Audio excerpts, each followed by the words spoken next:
Hi, நான் doctor Jagadeeswari Rajalingam. இந்த சேனலில் உங்களுக்கு நிறைய விதமான ஹெல்த் இன்ஃபர்மேஷன்ஸை கொடுத்துக்கிட்டு இருக்கேன். இன்றைக்கி ரொம்பவே இம்பார்ட்டண்ட்டான டாபிக்.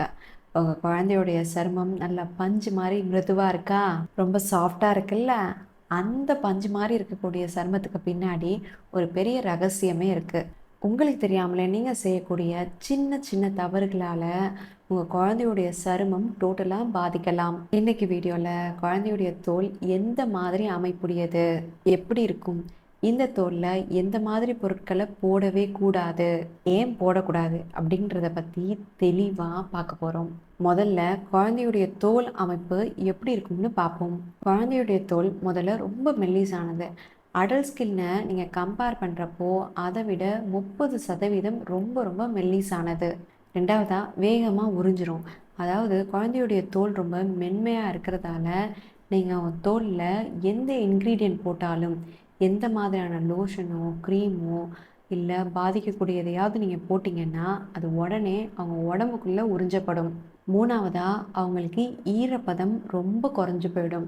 ஏன்னா பெரியவங்க ஸ்கின்னை கம்பேர் பண்ணுறப்போ இவங்களுக்கு ஈரப்பதம் சீக்கிரம் குறையும், ஸ்கின் சீக்கிரம் வறண்டு போகும். நாலாவதாக ரொம்பவே இம்பார்ட்டண்டானது, குழந்தையோட ஸ்கின் முழுசாக வளர்ந்துருக்காது.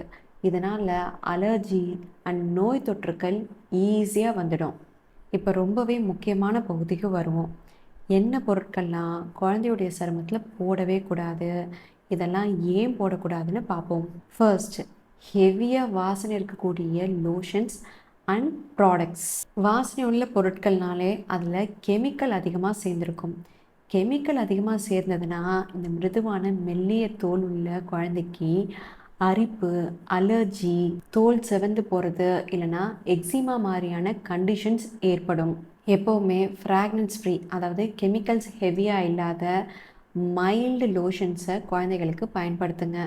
ரெண்டாவதாக, பெரியவங்களுக்கான சோப் அண்ட் க்ரீம்ஸை பயன்படுத்தவே கூடாது. ஏன்னா பெரியவங்க யூஸ் பண்ணக்கூடிய பொருட்கள் அவங்க சருமத்துக்கு ஏற்ற பிஹெச்சில் இருக்கும். அதுவே குழந்தையுடைய பிஹெச் ரொம்பவே டிஃப்ரெண்ட்டானது. அவங்க தோல் மெல்லிஸாக இருக்கிறதுனால இது பாதிப்பை ஏற்படுத்தும். பெரியவங்க யூஸ் பண்ணக்கூடியதில் கெமிக்கல் கொஞ்சம் அதிகமாகவே இருக்கும். இது எல்லாம் பேபி ஸ்கின்னில் நீங்கள் போட்டிங்கன்னா அவங்களுடைய நேச்சுரல் ஆயிலை ஸ்கின்லேருந்து வெளியேற்றிடும்.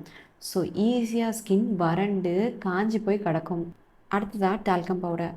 இந்த டால்கம் பவுடர் டால்க்லேருந்து செய்யப்படுறாங்க. டால்க்குன்றது வேறு எதுவும் இல்லை, இந்த ஆஸ்பெஸ்டாஸ்லேருந்து வரக்கூடிய பொருள் தான்.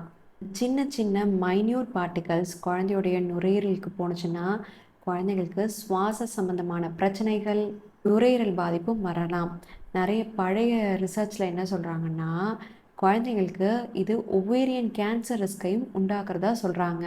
குழந்தைங்களுக்கு இந்த மடிப்புகள் உடம்புல ரொம்ப ஜாஸ்தியாக இருக்கும்.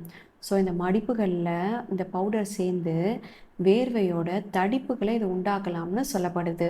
அடுத்ததாக எசென்ஷியல் ஆயில்ஸ், அதாவது tea tree oil, eucalyptus oil மாதிரியான எசென்ஷியல் ஆயில்ஸில் வீரியம் ரொம்ப ஜாஸ்தியாக இருக்கும். இதை பெரியவங்க தோலில் பட்டாலே எரிச்சல் அதிகமாக இருக்கும். குழந்தையுடைய ஸ்கின் இதை போட்டால் தாங்குமா? குழந்தையுடைய ஸ்கின்னில் அலர்ஜி அண்ட் எரிச்சலை உண்டாக்குற ஒரே காரணத்தால் எசென்ஷியல் ஆயில்ஸ் எல்லாம் குழந்தையோட தொல்லை வைக்காதீங்க.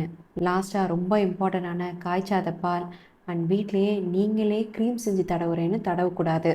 பாயில் பண்ணாத பால்லையும் சுத்தமில்லாத வீட்டிலேயே செய்யக்கூடிய பொருட்களில் ஈஸியாக பாக்டீரியல் கண்டாமினேஷன்ஸ் இருக்கும்.